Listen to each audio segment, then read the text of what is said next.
మనలను సృష్టించినోడు ఆ బ్రహ్మ, ఈ జగతికి ఆది గురువు అతడేగా గురు బ్రహ్మ.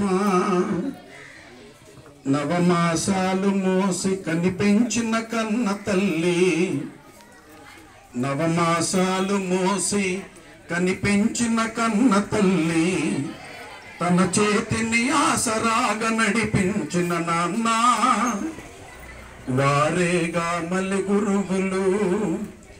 ఓనమాలు దిద్దించి పలుకుల వడి తుడుకు తీర్చి, ఓనమాలు దిద్దించి పలుకుల వడి దుడుకు తీర్చి, బ్రతుకు బాట నడిపించిన, బ్రతుకు బాట నడిపించినదితడే ప్రత్యక్ష గురువు, ఇతడేగా పరం బ్రహ్మ. ఈ బ్రహ్మకు కులం లేదు, ఈ బ్రహ్మకు మతం లేదు, ప్రాంత భేద లింగ భేద వర్ణ భేద మసలు లేదు.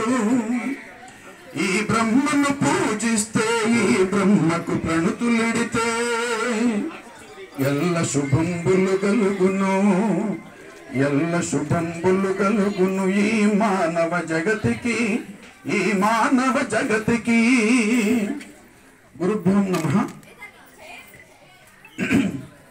వేదికను అలంకరించినటువంటి ఈనాటి కార్యక్రమానికి సభాధ్యక్షత వహిస్తున్నటువంటి తమ్ముడు ఎంఈఓ2 గారు కెనడీ గారికి, గౌరవనీయులు ఎంపీపీ గారు లక్ష్మి గారికి, అలాగే మా అన్న పెద్దాపురం మధు అన్ననే అందరికీ పరిచయం, నియోజకవర్గం మొత్తం కానీ లేకపోతే అన్న మదన్నకి, అలాగే సన్మాన గ్రహీతకి, వేదిక మీద ఉన్నటువంటి ఇతర పెద్దలు, అలాగే అల్లూరు హెడ్ మాస్టర్ మా బ్రదర్, ఇచ్చేసినటువంటి మీ అందరికి కూడా నా నమస్కారాలు. గురు బ్రహ్మ గురు విష్ణు గురుదేవో మహేశ్వర గురు సాక్షాత్ పరంబ్రహ్మ అని పురాణేతిహాసాల నుండి గురువుకున్నటువంటి ఒక గురుస్థానాన్ని, గురువుకున్నటువంటి ఒక స్థానాన్ని నేను స్వయంగా ఇప్పుడు నేను పాడినటువంటి శ్లోకం నేను స్వీయ రచన అన్నమాట. అంటే గురువు యొక్క ప్రాముఖ్యతను నేను చెప్పాను. తన సృజనత్వంతో గురువు అంటే మనల్ని సృష్టించినటువంటి బ్రహ్మ ఆది గురువు అయితే, చివరికి మలి గురువు తొలి గురువు వాళ్ళందరినీ తీసేసి అందరికంటే ఉత్కృష్టమైనటువంటి స్థానాన్ని కల్పించింది మాత్రం గురువుకి. ఈ గురువుకి కులం లేదు, మతం లేదు, ప్రాంత భేదం లింగ భేదం అసలు లేదని. నాకు ముందు మాట్లాడినటువంటి మిత్రుడు పుల్లారావు గారు సత్సంగమం గురించి చెప్పాడు. సత్సంగమం అంటే ఇదే. ఈ రకమైనటువంటి ఒక పవిత్రమైనటువంటి వృత్తిలోకి ప్రవేశించింది కారణమైతే ఊరికాల గోడలు చెప్తే అని వారి పదవీ విరమణ కార్యక్రమానికి మీరంతా ఇలా ప్రేమపూర్వకమైనటువంటి మీరందరూ వచ్చి ఆయన కార్యక్రమానికి హాజరయ్యి ఆయన ఆశీర్వాదాలు అంతకుముందే పొంది ఉండి ఇప్పుడు ఆయన్ని బలపరచడానికి వచ్చినటువంటి ముందు మీ అందరికీ కూడా నా శుభకామనలు. ఖచ్చితంగా వెంకటరావు గారు ధన్యజీవి కంతే. నేను బోసయ్య శతకం అని ఒక శతకం రాశాను. మంచి మనుషులకెప్పుడు ఎల్ల శుభములు కలుగు, చెరచడెప్పుడు చెడ్డ గొడ్డతనము, సహజీవనం అంటే సాటి మనిషికి సేవ అని చెప్పాను. చెబుతాను వినుకోవరా చిట్టి బోసయ్య అని లాస్ట్ కంక్లూజను మా మదర్ పేరు నాన్నగారి పేరుని మొకటంగా పెట్టి విశ్వదాభిరామ వినురవేమలాగా అలా రాశాను. దానిలో కూడా మొట్టమొదట ఈ సహజీవనం చేసేప్పుడు ఇప్పుడు పుల్లయ్య గారి మాటలను మా పీడి మా తమ్ముడు మాట్లాడాడు నాకు ముందు. వీళ్ళిద్దరు మాట్లాడినటువంటి మాటల్లో మీ ఇల్లు ఎంత ఆశ్రయం ఇచ్చిందో మీ బాబాయ్ గారు చెప్పినటువంటి మాట కూడా నేను చాలా అంటే గ్రహించాను. ఆ అమ్మ చేతి వంట తిన్న వాళ్ళు బహుశా ఇక ఉండరేమో బహుశా పెద్దాపురంలో. ఏమన్నా మా మదన్న కూడా చెప్పాడంట ఇంతకుముందే కళాయిల గురించి, మరి నేను వెళ్ళలేదు, తర్వాత వచ్చా. అలాగే రెడ్డి గారి గురించి కూడా చెప్పారు. ఇక్కడ ఈ పాఠశాలకి మరి చిత్తోధికంగా దాన ధర్మాలు ఇచ్చినటువంటి, చేతికి ఎముకలేక చేయూతనిచ్చేటి దాన గుణమున్న దానశీలి, 10 కాలముల పాటు ప్రమిదయ్యి వెలుగుందు, చెబుతాను వినుకోరు చిట్టిబోసే అని దాన గుణం గురించి కూడా రాశాను నేను. ఒక దాతృత్వ గుణం, ఒక మంచి చేసేటువంటి గుణం, లేకపోతే పిల్లలకి ఆదర్శవంతమైనటువంటి జీవితాన్ని ఇచ్చినటువంటి గుణం, ఈ సద్గుణాలన్నీ కూడా కలిగి ఉన్నటువంటి వెంకటరావు గారు ధన్యజీవికి అంతే. ఇంకా ఫైనల్ గా గట్టిగా చప్పట్లతో ఆయన్ని స్వాగతిద్దాం. వెంకటరావు గారిలో సగం ఉంది నా పేరు వెంకట రత్నం. అందుకని నేను కూడా గర్వపడతాను ఎందుకు ఆ మాటకి. అందుకని నేను కూడా చెప్పుకున్నాను, ఎప్పుడన్నా చెప్పాల్సి వస్తే గుర్రం జాషువా గారి లాగా శృతగిరి వాసుడా మీ కృతులు ఎరిగిన వాడా అని చెప్పుకుంటాడు ఆయన. వినుకొండ, శృతగిరి అంటే శృత అంటే వినడం, గిరి అంటే కొండ, వినుకొండ వాస్తవుడు కదా, శృతగిరి వాసుడా మీ కృతులు ఎరిగిన వాడా అని చెప్పేసాను. అందుకని నా పేరులోన గలదు రత్నం, అది సత్యము, వెంకట రత్నం కదా.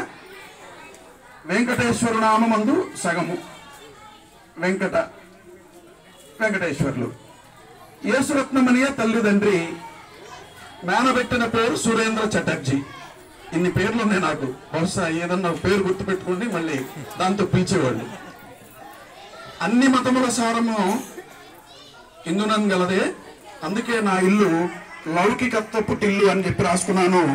బహుశా వెంకటరావు గారి కుటుంబంలో కూడా ఇప్పుడు అదే నేను చూశాను. ఒక సెక్యులర్ ఫీలింగ్ ఉన్నటువంటి మనిషి తన కులాన్ని కానీ మతాన్ని కానీ ప్రాంత భేదాలను కానీ దేన్ని కానీ ఇవ్వడు. అంటానికి ఉదాహరణ ఈ కొద్ది పరిచయంలోనే గత సంవత్సర కాలంగా నేను ఇన్ఛార్జి ఎంఈఓగా ఇక్కడ ఉన్నాను, ఎంఈఓ 1గా. మరి వారి యొక్క అంటే సౌశల్యములు మొత్తం కూడా నేను గాంచాను. ఇదంతే. వెంకటరావు గారు ఆదర్శమూర్తి. ఇక్కడ మీ ఊరు వాడని చెప్పుకోవడానికి గర్వపడేలాగా మా పీడి తమ్ముడు చెప్పాడు.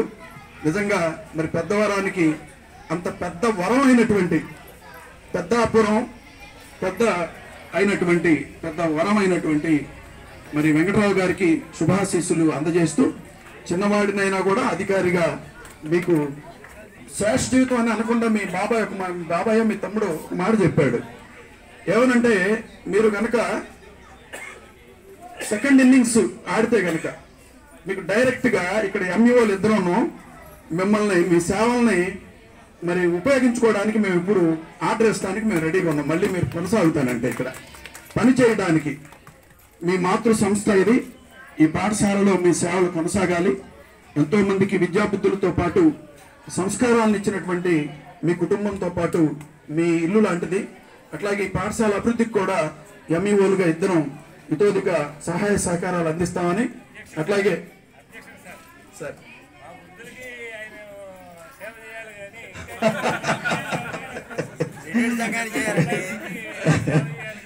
డెఫినెట్ గా ఇప్పుడు ఆయన సేవలు ఎక్కడ అవసరమైతే అక్కడ ఇవ్వాలని చెప్పేసి అని సవరించుకున్నాను. 2 చోట్ల అవకాశం మరి కల్పించుకోవాలని, ఆయుర ఆరోగ్య ఐశ్వర్యం ఎలాగో ఉండుంటుందేమో. అమ్మా ఉందా? కుమారుడు ఐశ్వర్యం కలిగి ఉన్నాడా? ఆయుర ఆరోగ్య ఐశ్వర్యాలను కలిగి ఉండాలని మనస్ఫూర్తిగా కోరుకుంటూ సెలవు తీసుకుంటున్నాను. Thank you very much. జై భారత్.